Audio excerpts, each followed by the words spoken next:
सुस्वागतम मेरे प्यारे शिक्षकों।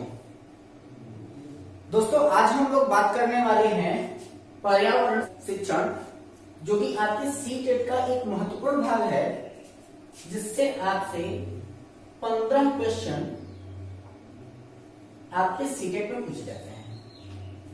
दोस्तों, मैं नितेश कुमार आप लोगों का एजुकेशनल ट्रिप में स्वागत करता हूं और आज हम लोग बात करेंगे पर्यावरण शिक्षण के बारे में, जिसमें हम लोगों को जो महत्वपूर्ण जो बिंदुएं हैं जिनके ऊपर हम लोगों को फोकस करना है, वह आपके महत्वपूर्ण बिंदु हो जाएंगे पर्यावरण शिक्षा, पर्यावरण शिक्षा के उद्देश्य, पर्यावरण शिक्षा का महत्व, पर्यावरण शिक्षा को प्रभावित करने वाले कारक, राष्ट्रीय पाठ्यचर्या की रूपरेखा यानी कि नेशनल करिकुलम फ्रेमवर्क 2005, कक्षा शिक्षण अधिगम, प्राथमिक स्तर पर पढ़ाने की विधियां और मूल्यांकन।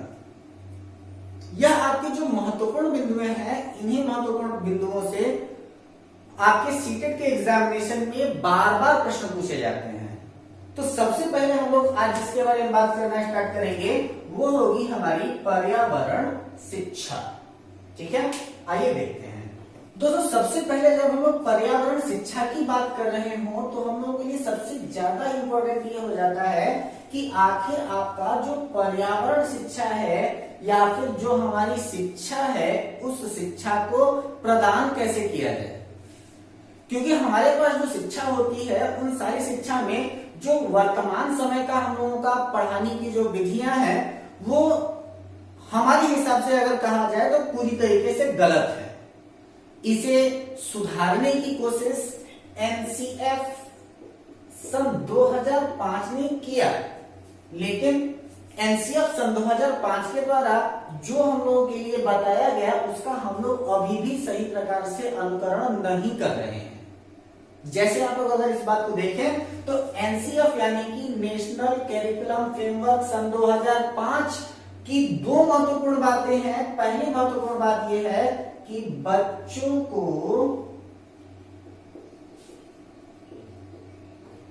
रटने की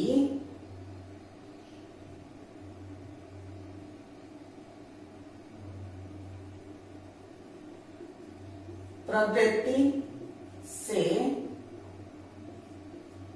दूर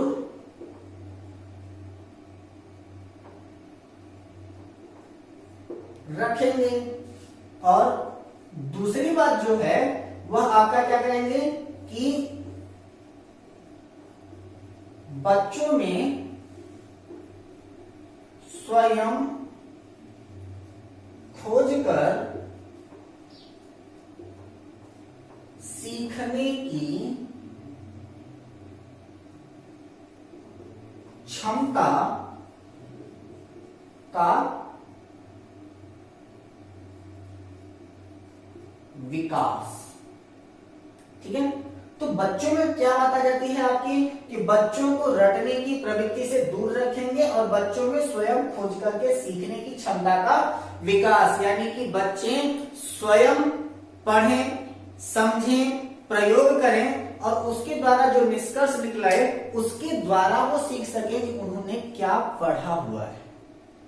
ठीक है, अब यहां पर अगर हम बात करें तो यहां पर जो आपकी जो महत्वपूर्ण धारणाएं होती हैं वो आपका क्या कहती हैं कि जैसे हम लोगों में से कई सारे ऐसे लोग होंगे जो इस वीडियो को देख रहे होंगे, उनमें से कई सारे लोग या फिर कई सारे ऐसे हमारे साथ जुड़े हुए शिक्षक ऐसे होंगे जिन्होंने अपने बच्चों को किसी न किसी कॉन्वेंट स्कूल में, किसी न किसी प्राथमिक विद्यालय में उनका दाखिला अवश्य कराया है, और उनमें से कई सारे लोगों के बच्चे LKG और UKG में पढ़ते हैं।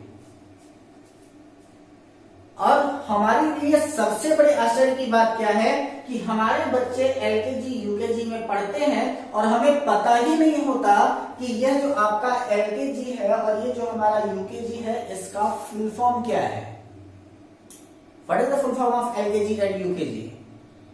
तो जो आपका LKG है उसका फुल फॉर्म है लोअर किंडर गार्डन और दूसरा है आपका अपर किंडल गार्डन। ठीक है, तो एलकेजी का मतलब होता है लोअर किंडल गार्डन, यूकेजी का मतलब होता है upper kindergarten. It is the important fact that what is the Kindle garden.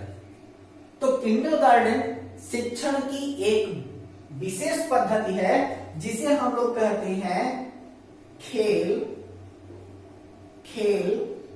में सीखो, यानी कि खेल में सीखने की जो प्रवृत्ति होती है उसी खेल में सीखने की प्रवृत्ति को हम लोग क्या कहते हैं, किंडल गार्डन पद्धति के भी नाम से जानते हैं। यह किंडल गार्डन पद्धति हमारे बच्चों में सीखने की क्षमता को जागृत करता है, क्योंकि जब हम लोग बात प्राथमिक स्तर के बच्चों की कर रहे होते हैं तो वह जो आपके प्राथमिक स्तर के बच्चे होते हैं वह सामान्यतः विशेषतः खोजी प्रवृत्ति के होते हैं। एनसीएफ कहता क्या है कि हम बच्चों को रटने की प्रवृत्ति से दूर रखेंगे और हम लोग कक्षा में पढ़ाते समय बच्चों को ज्यादातर इस बात का फोकस करते हैं कि बेटा इस चीज को रट लो, लेकिन बच्चे जितना ज्यादा उसको रटने का प्रयास करेंगे तो रटी हुई चीजें हमारे दिमाग में ज्यादा देर तक अस्थायी नहीं होती हैं। क्यों नहीं होती हैं? तो इसका कारण यह है कि हमारा जो मस्तिष्क है वह हमेशा चित्रात्मक अंकन को ही प्रायोरिटी देता है, कभी भी लर्निंग कैपेसिटी को प्रायोरिटी नहीं देता। There are two types of our brain, one is known as our right brain which is storage the memory power and 5% जो हमारा लेफ्ट ब्रेन होता है वह आपका शॉर्ट टाइम मेमोरी के लिए होता है, यानी कि क्षणिक चीजों को याद करने के लिए होता है। अब जो हमारा 95% जो आपका राइट ब्रेन है उस राइट ब्रेन में एक सबसे बड़ी चीज ये आप ध्यान रख लीजिएगा कि हमारे ब्रेन में कभी भी कोई भी अच्छी बातें प्रवेश नहीं कर सकती।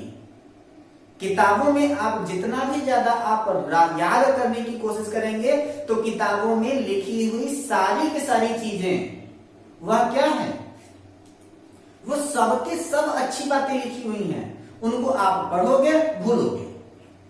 लेकिन अगर इसी की जगह पर अगर मैं आपसे कह दूं कि आप कोई मूवी देखने के लिए जाओ और मूवी देखने के बाद अगर उसी मूवी को देखने के लिए आप अपने किसी मित्र के साथ जाओ जो मूवी आपने पहले से देख रखी है, तो आपने उस मूवी की स्क्रिप्ट को याद नहीं किया था, वह फिर भी आपके दिमाग में था और वह आपके दिमाग में यह था क्योंकि उस मूवी में दिखाई गई सारी बातें झूठ थी, वह सारी बातें झूठ थी इसलिए वह आपके दिमाग में था।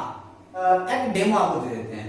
जैसे अगर आप लोगों को यह हो गया कि मैं अगर आपसे कहूं कि कुछ छोटी छोटी गाने मैं आपको बताता हूं, आप उसका खुद ही बोल हमको बता दीजिएगा। जैसे आपने कुछ गाने हैं जिनको आपने सिर्फ और सिर्फ कहीं चलते हुए सुन लिया है, लेकिन फिर भी आप लोगों को उस गाने की एक लाइन में बोलूंगा, दूसरी लाइन आप लोग तुरंत बोलोगे। जैसे मुन्नी बदनाम हुई, कांटा लगा, तेरे नाम, ये ऐसे सॉन्ग्स हैं आप लोगों के कि इनके पहली लाइन को अगर मैं बोलूं तो आप जैसे ही मैंने बोला क्या कि मुन्नी बदनाम हुई, आपके दिमाग में तुरंत बात आ गई डार्लिंग तेरे लिए। आपने इस गाने को कभी याद किया था? नहीं किया था,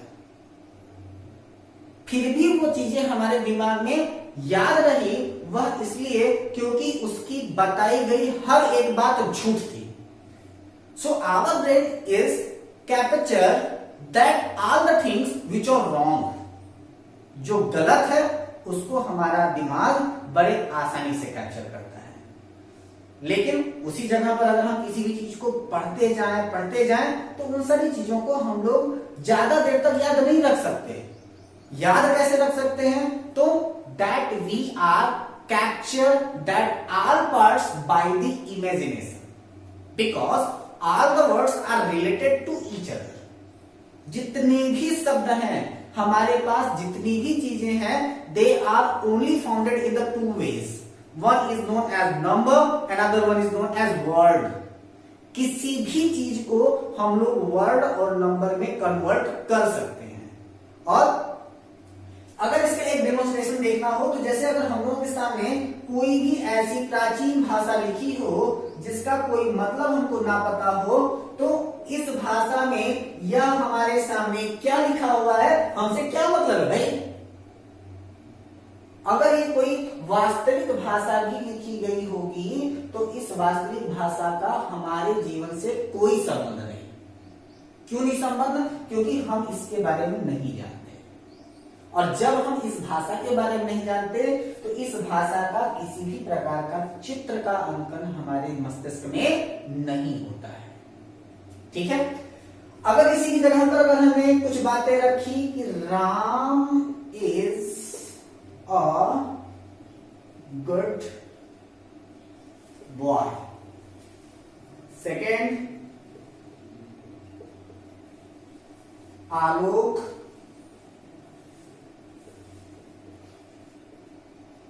खेल रहा है, थर्ड त्वम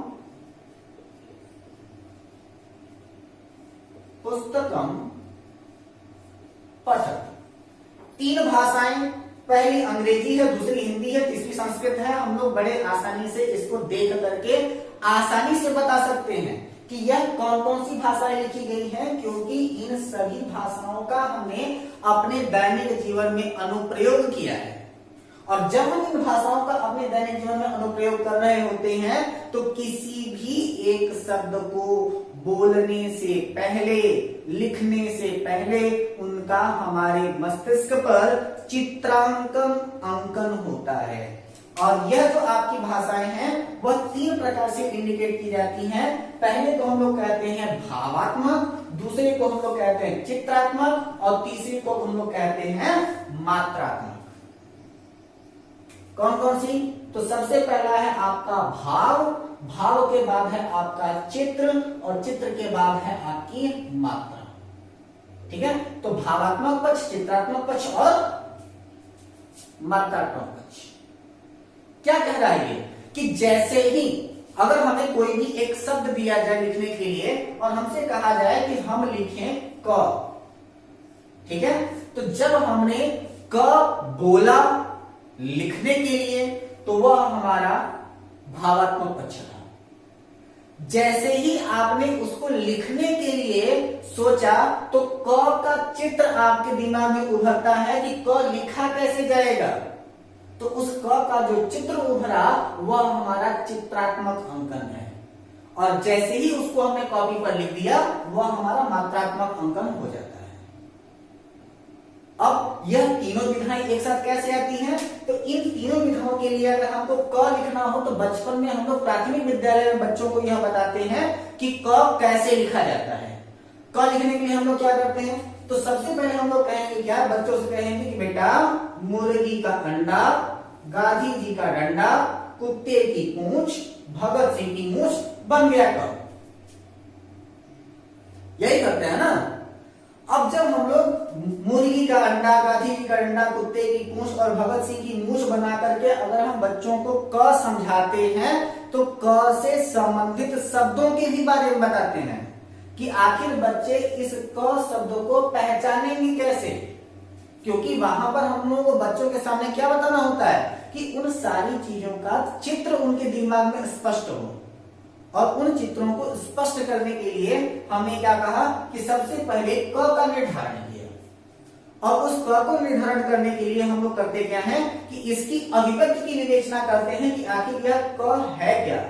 और इस क को संयुग्मित करने के लिए, सुमेलित करने के लिए, जानने के लिए हम लोग इसके चित्र दिमाग में स्पष्ट करते हैं। और वह चित्र होते हैं क्या? कछुआ, कमल, कबूतर, केला। ख को इंडिकेट करने के लिए खच्चर और खरगोश का मेला।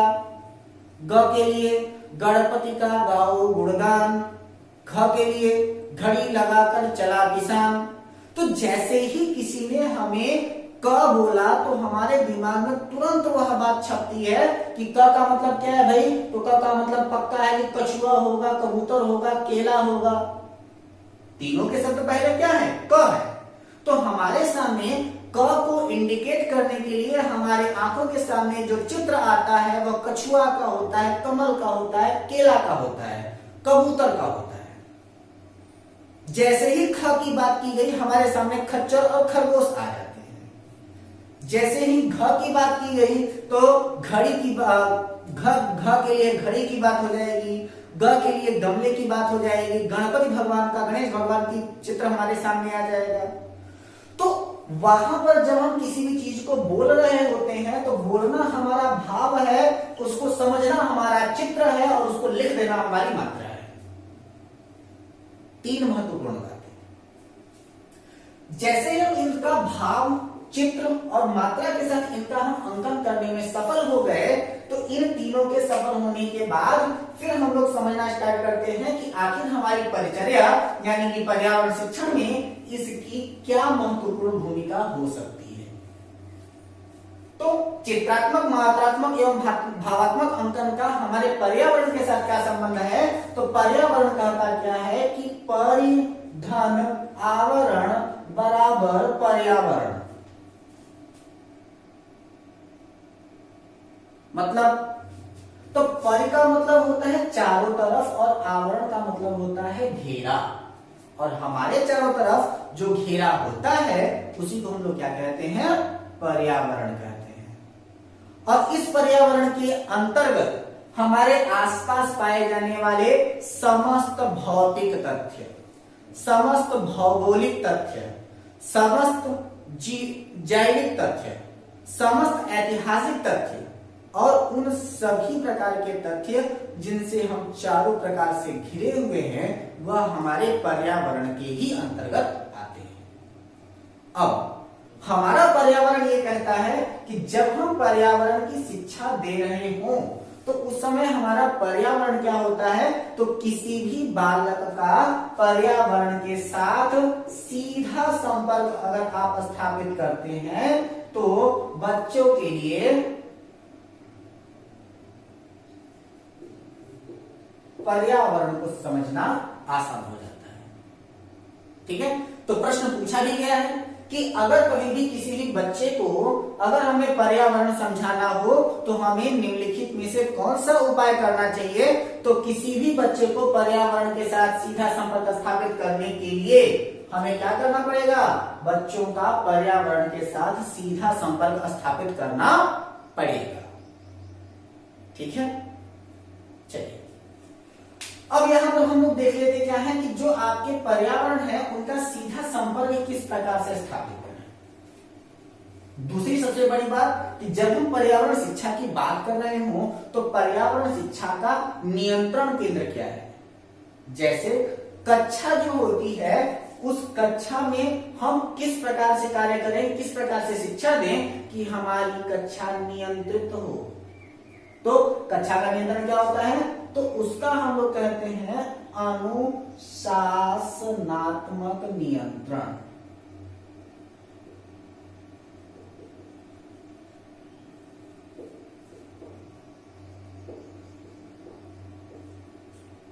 अनुशासनात्मक नियंत्रण क्या कहता है कि जब कभी भी कोई भी अध्यापक कक्षा में शिक्षा दे रहा हो तो उस समय में किसी भी शिक्षक और किसी भी छात्र के बीच ऐसे संबंध होने चाहिए कि उस संबंध के अंतर्गत बच्चा अपने मन में उत्पन्न होने वाली समस्त प्रकार की जिज्ञासाओं के बारे में वह अपने अध्यापक से पूछ सके बिना डरे, और कभी भी वह इतना ही ज्यादा आगे ना बढ़ जाए कि वह कक्षा में व्यवधान उत्पन्न करना प्रारंभ करे।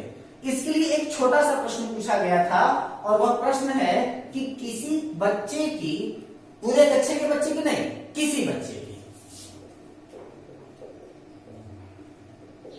किसी बच्चे की मानसिक क्षमता के विकास के लिए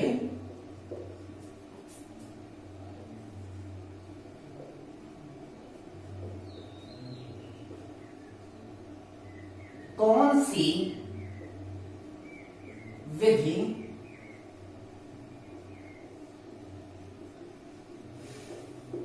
उपयुक्त होगी। आपके ऑप्शन है बच्चे को आगे बैठाना,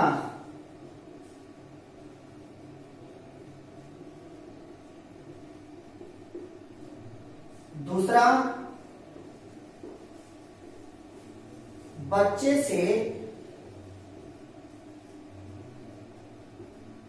कठिन सवाल पूछकर दंडित करना, तीसरा है बच्चे से आसान प्रश्न पूछकर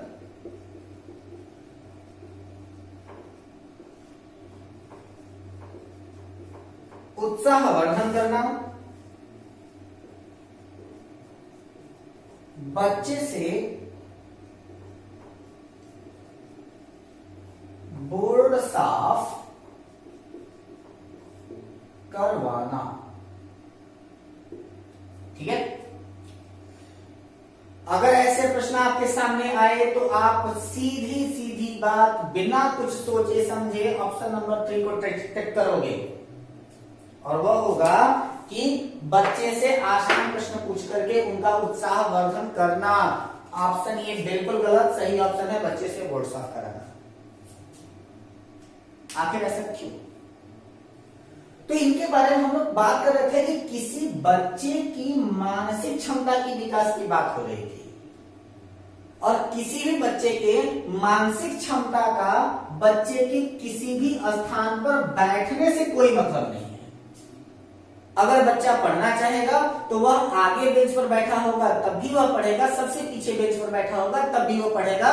तो किसी भी बैठक व्यवस्था का मानसिक क्षमता पर कोई असर नहीं पड़ता। ये आपका एनसीएफ सन 2005 कहती है। साथ ही साथ अगला कह रहा था कि बच्चे से कठिन सवाल पूछ करके दंडित करना, और दंड विधान हमारे एनसीएफ सन 2005 में नहीं है। अनुशासनात्मक नियंत्रण है, यानी कि आपकी कक्षा प्रभावित नहीं होनी चाहिए, बच्चे पढ़ने चाहिए, चाहे भले ही खेल खेल में पढ़ें, लेकिन उन बच्चों के साथ कभी भी दंडात्मक व्यवहार नहीं होना चाहिए।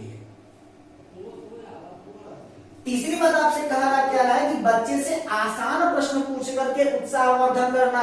यदि आप बच्चे से आसान प्रश्न पूछेंगे तो आसान प्रश्न पूछने के बाद बच्चा अपने आप को सबसे ज्यादा तेज समझेगा, उसे अपनी अज्ञानता का आभास नहीं होगा, और वह ज्यादा नए प्रश्नों की या फिर मुक्त प्रश्नों की या फिर खोजी प्रवृत्ति की ओर अग्रसर नहीं होगा।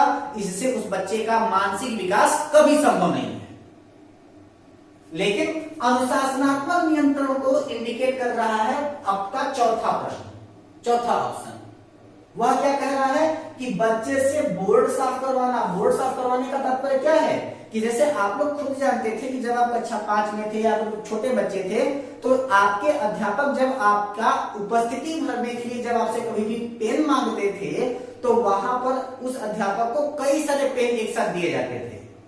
इसका कारण सिर्फ एक था कि जब कभी भी कोई भी बच्चा अध्यापक को अपनी पेन दे रहा होता है और अध्यापक जिस बच्चे की पेन लेता है तो बच्चे के मानसिक प्रभाव ये पड़ता है कि वह अध्यापक उस बच्चे के साथ निकटता स्थापित कर रहा है, और जब अध्यापक उस बच्चे के साथ निकटता स्थापित कर रहा होगा तो उस समय में बच्चा अपने अध्यापक के सबसे ज्यादा सन्निकट होने का प्रयास करेगा, और जब वो सबसे ज्यादा सन्निकट होने का प्रयास करे तो इसका सीधा मतलब है कि बच्चा अपने उस अध्यापक का सदैव प्रिय पात्र बनना रहने का प्रयास करेगा, और वह पढ़ेगा, पढ़ने से उसकी मानसिक क्षमता का विकास होगा।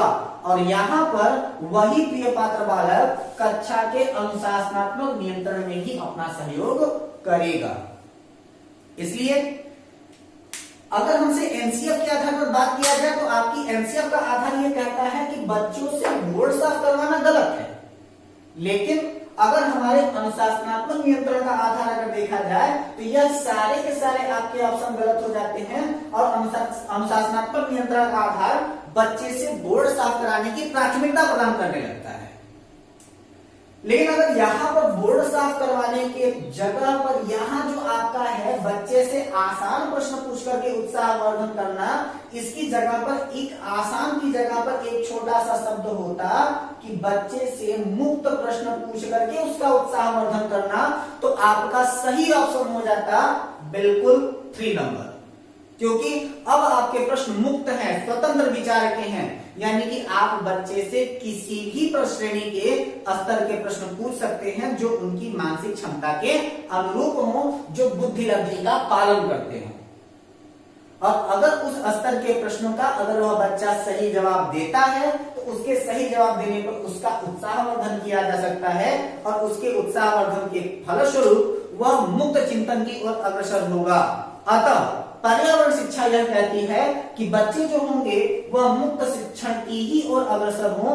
मुक्त शिक्षण की अग्रसर होने के साथ साथ वह धीरे धीरे पर्यावरण के साथ सामंजस्य स्थापित करें, और पर्यावरण के साथ सामंजस्य स्थापित करने के साथ साथ वह यह देखें कि आखिर पर्यावरण क्या है, पर्यावरण का हमारे जीवन के साथ उपयोग क्या है, उसका महत्व क्या है, यह किस प्रकार से नुकसान हो रहा है और इसके नुकसान होने पर हमारे दैनिक जीवन के ऊपर क्या प्रभाव पड़ सकता है। इन सभी चीजों के बारे में वह गहन चिंतन की ओर अग्रसर हो। यही आपके पर्यावरण शिक्षा का उद्देश्य है। अगले वीडियो में हम लोग पर्यावरण शिक्षा की परिभाषा के ऊपर डिस्कस करेंगे कि आखिर इनकी परिभाषा क्या कहती है, और इसके बाद हम लोग पर्यावरण शिक्षा के उद्देश्यों की भी बात करेंगे। तब तक बने रहें हमारे वीडियो के साथ। हमारे इस चैनल को लाइक करें, सब्सक्राइब करें, ज्यादा से ज्यादा लोगों को शेयर करें और अपनी राय हमारे कमेंट बॉक्स में जरूर दें। तब तक के लिए हंसते रहें, मुस्कुराते रहें। नमस्कार।